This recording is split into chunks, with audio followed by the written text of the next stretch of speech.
जय हिंद मेरे प्यारे दोस्तों। आप लोगों ने पिछले वीडियो में देखा रूल ऑफ डिविजिबिलिटी, वो फर्स्ट पार्ट था। आज हम लोग सेकंड पार्ट देखते हैं।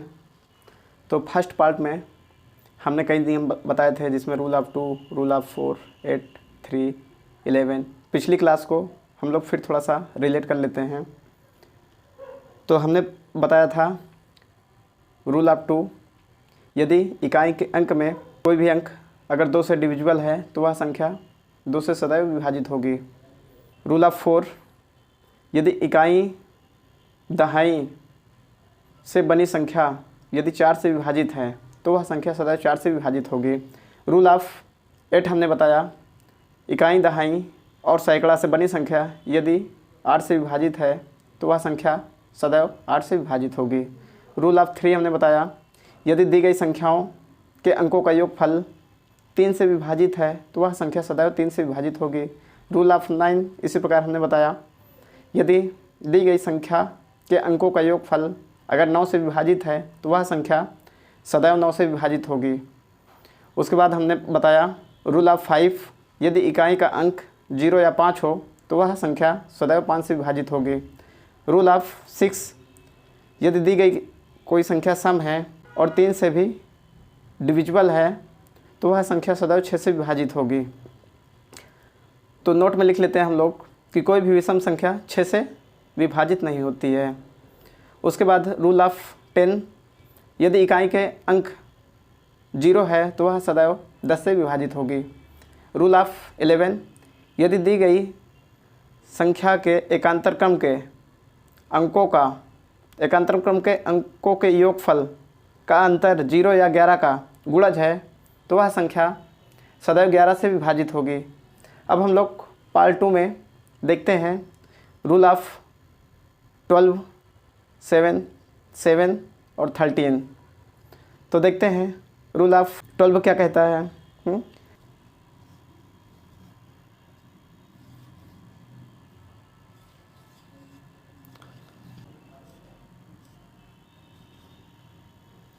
रूल ऑफ 12 को हम लोग ऐसा फैक्टर कर लेते हैं जिसका कोई भी उभयनिष्ठ गुणनखंड ना हो। 12 को हम लोग 2 × 6 लिख सकते हैं, 2 × 12, 3 चौको 12। तो ये जो 2 है 6 में भी इंक्लूड है, क्योंकि 6 2 3 6, तो 2 6 का भी गुणज है। इसलिए यह रूल हमारा वर्क नहीं करेगा, काम नहीं करेगा। इसमें कोई भी उभयनिष्ठ गुणनखंड नहीं है। तो हम लोग नोट में देख लेते हैं, यदि दी गई कोई संख्या है और उनके दो गुणनखंड करके उनके योगफल को प्राप्त किया जाए तो रूल ये बन जाएगा, क्योंकि इनका दोनों का उभयनिष्ठ गुणनखंड नहीं होना चाहिए। कोई भी संख्या को हम लोग ऐसा गुणनखंड उसका करते हैं कि जो गुणनखंड हो उनके बीच कोई भी उभयनिष्ठ संख्या ना हो। तो हम लोग लिख लेते हैं पहले, उसके बाद हम नोट्स लिखा देंगे। जो संख्या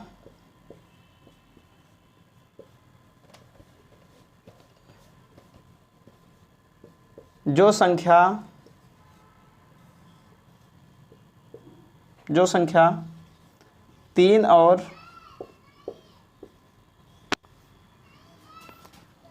4 से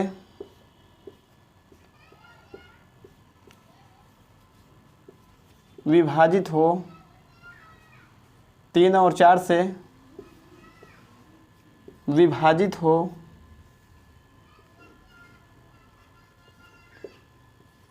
तो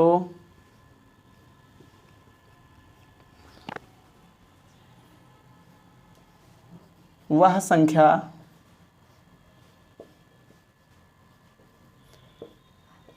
सदैव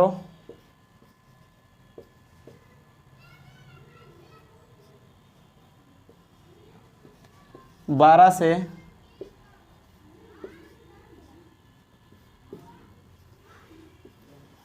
विभाजित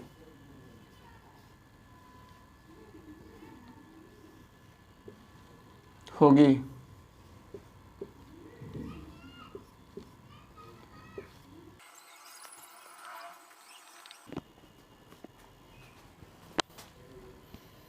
जिसका कोई भी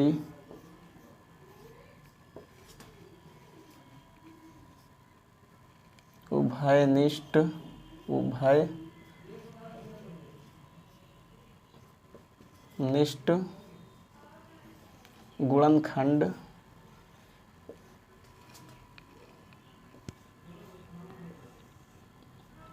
गुणनखंड ना हो।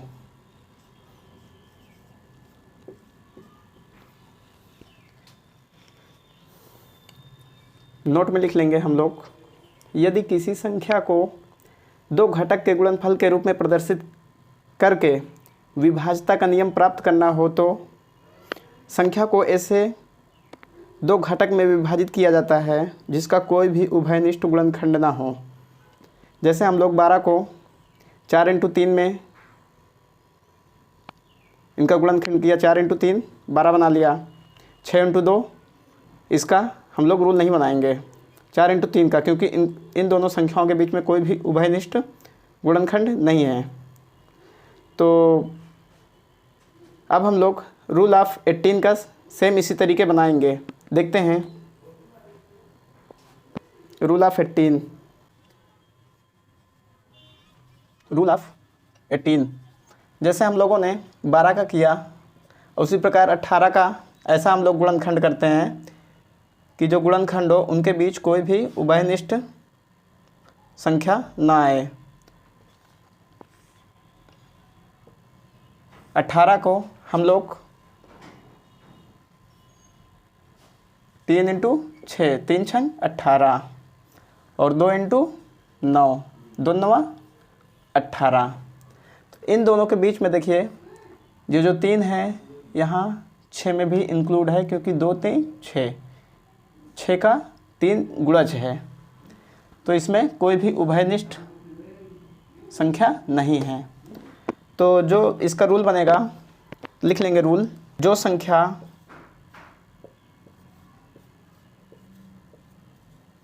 जो संख्या 2 और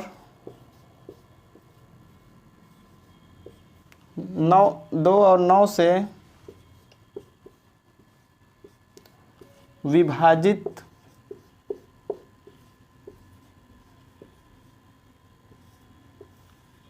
होगी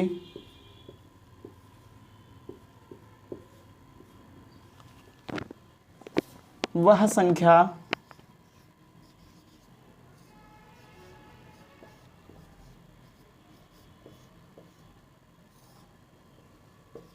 सदैव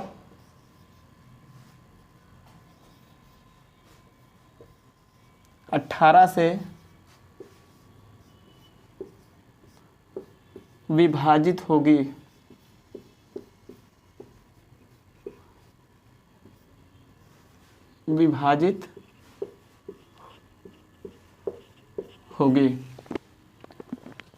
तो अब कोई भी ऐसा नंबर आए, अगर हमें नियम बनाना है किसी का भी, तो संख्या को ऐसे दो गुणनखंड या दो या जितने भी गुणनखंड उसके हों उसको उनका गुणनखंड कर लेते हैं, लेकिन कोई भी उसमें कॉमन नहीं होना चाहिए।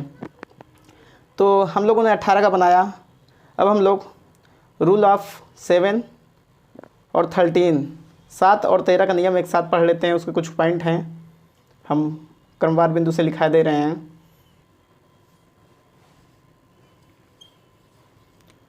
Rule of 7 and 13। पहला पॉइंट,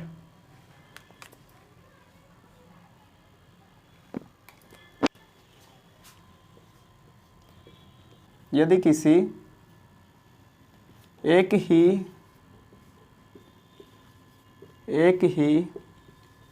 अंक का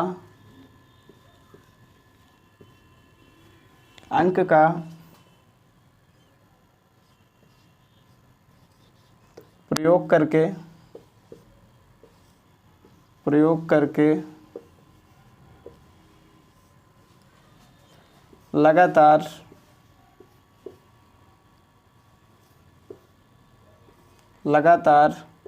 6 अंकों की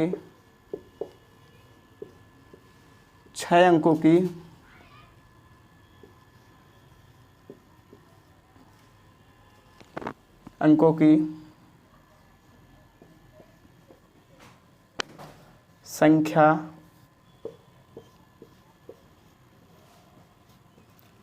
लिखी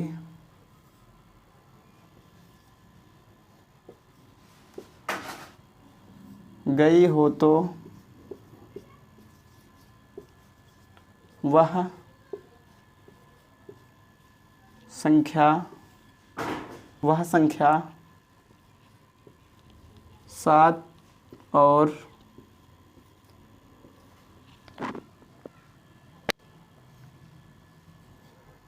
13 से सदैव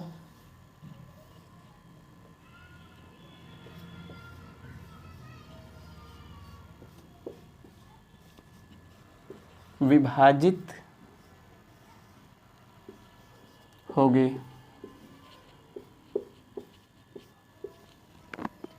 यदि किसी एक ही अंक का प्रयोग करके लगातार 6 अंकों की संख्या लिखी गई हो तो वह संख्या 7 और 13 से सदैव विभाजित होगी। एग्जाम्पल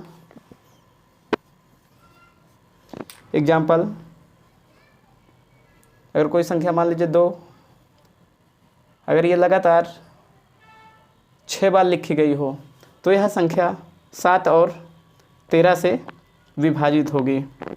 इसको आप लोग चेक कर सकते हैं भाग देके। दूसरा पॉइंट,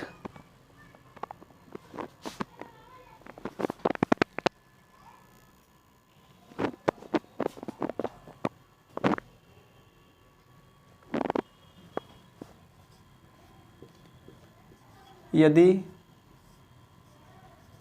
कोई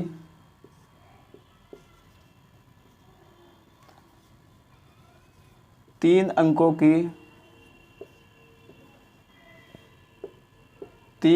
की संख्या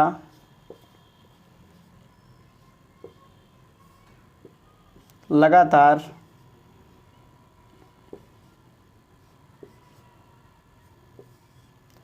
2 बार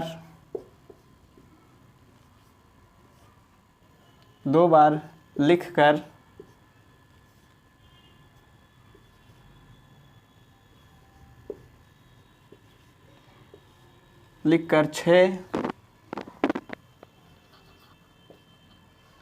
6 अंकों की बनी हो तो वह संख्या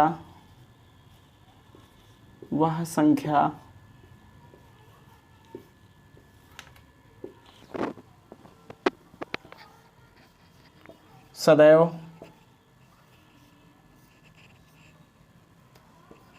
7 और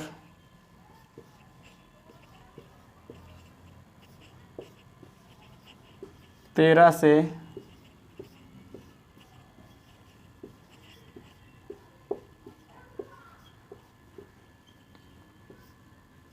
विभाजित होगी। यदि कोई 3 अंकों की संख्या लगातार 2 बार लिखकर 6 अंकों की संख्या बनी हो तो वह संख्या सदैव 7 और 13 से विभाजित होगी। एग्जाम्पल,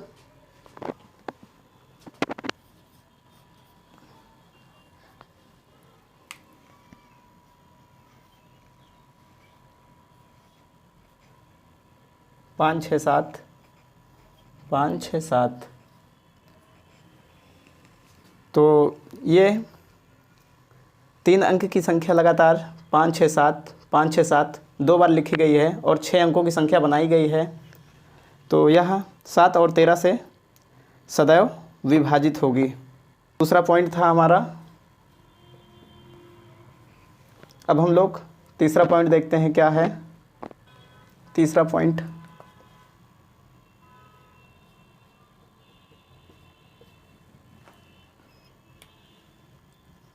यदि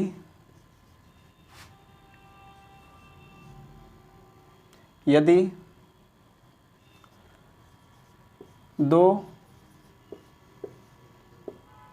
अंकों की संख्या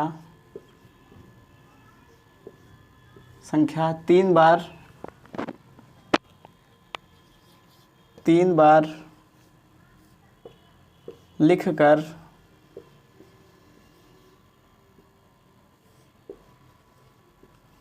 लिखकर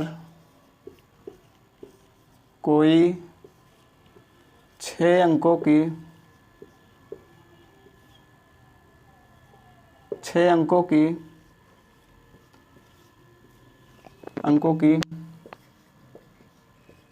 संख्या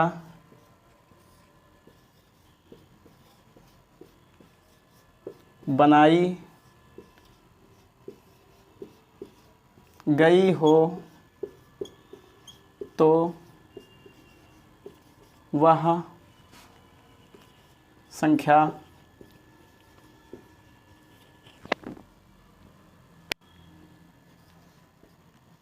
7 और 13 से सदैव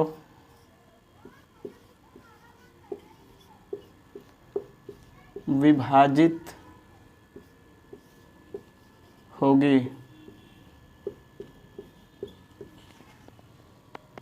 एग्जाम्पल,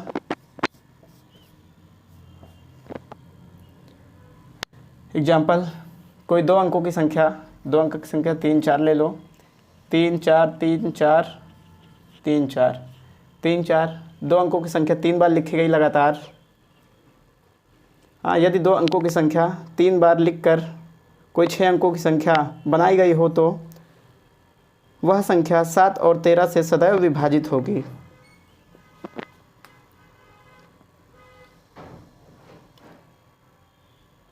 अब पॉइंट चौथा देखते हैं हम लोग। अब हम लोग इसी में चौथा पॉइंट लिख लेते हैं, लेकिन यह 7 और 13 का नियम नहीं है। पॉइंट में इसी प्रकार 2 पॉइंट और लिख लेते हैं। यदि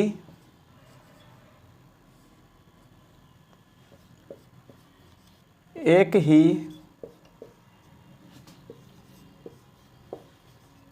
अंक का प्रयोग करके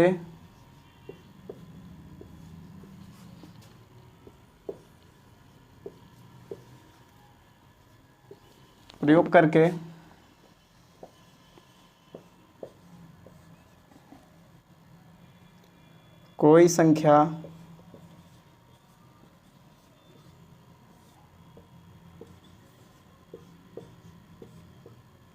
इस प्रकार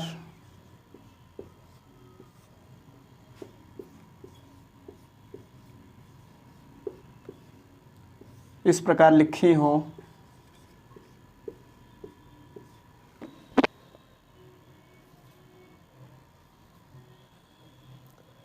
ये 3 बार हो गया।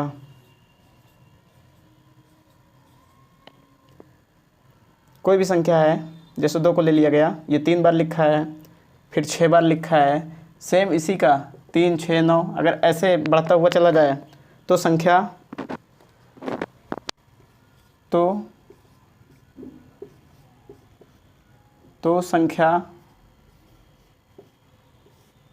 संख्या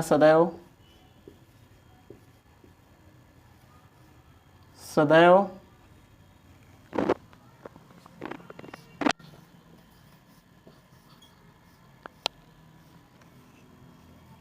विभाजित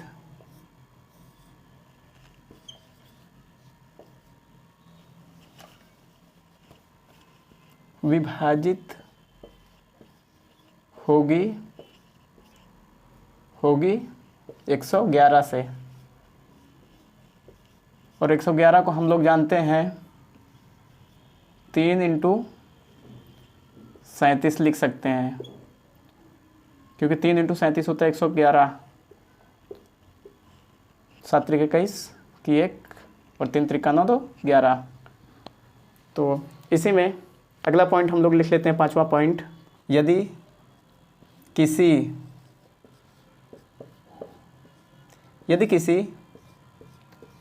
एक ही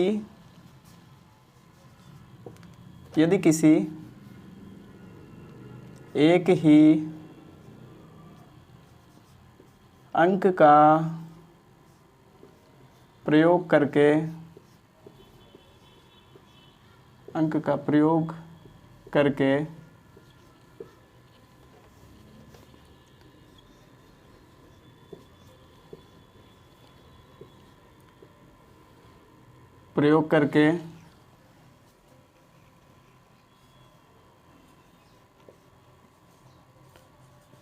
कोई संख्या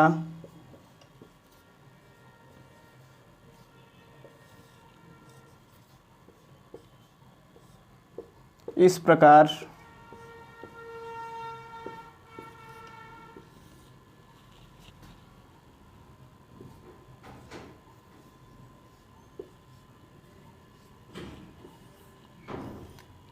लिखी गई हो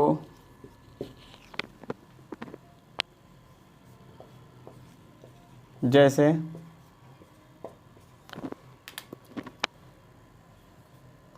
2 को ही ले लेते हैं, 4 टाइम्स 4 टाइम्स ये और इसी का मल्टीपल 4 टाइम ये है 4 बार, और इसको 8 बार बना लेते हैं।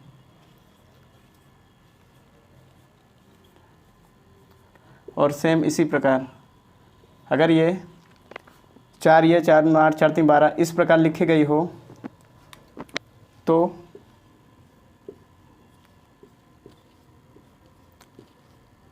संख्या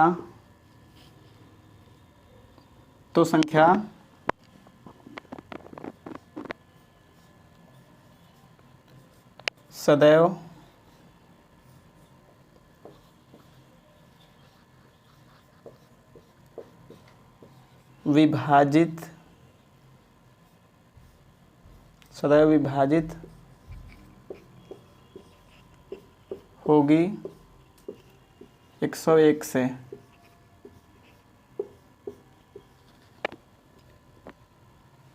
यदि किसी एक ही अंक का प्रयोग करके कोई संख्या इस प्रकार लिखी गई हो, जैसे 2 को 4 टाइम लिख दिया गया, फिर 2 को 8 टाइम लिख दिया गया, इस प्रकार हो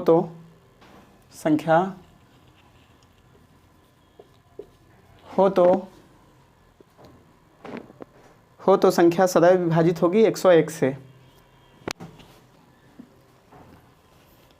तो आप लोगों ने रूल ऑफ डिविजिबिलिटी का ये कॉन्सेप्ट देखा, और ये आपके एग्ज़ाम के पॉइंट ऑफ व्यू से बहुत ही हेल्पफुल होगा। अगर ये वीडियो आप लोगों को अच्छी लगे तो आप लोग चैनल को सब्सक्राइब करके लाइक और कमेंट कर दीजिए। तो आज हमने अक्षर को थोड़ा सा बड़ा किया, क्योंकि जो लास्ट वीडियो था उसमें अक्षर थोड़ा सा छोटे थे। तो आगे भी मैं ये जो छोटी छोटी त्रुटियाँ हैं या कुछ मुझे जैसा ही सब कुछ धीरे धीरे सही लगता है, मैं इसको सही करता चला जाऊँगा। जय हिंद, मिलते हैं नेक्स्ट वीडियो में।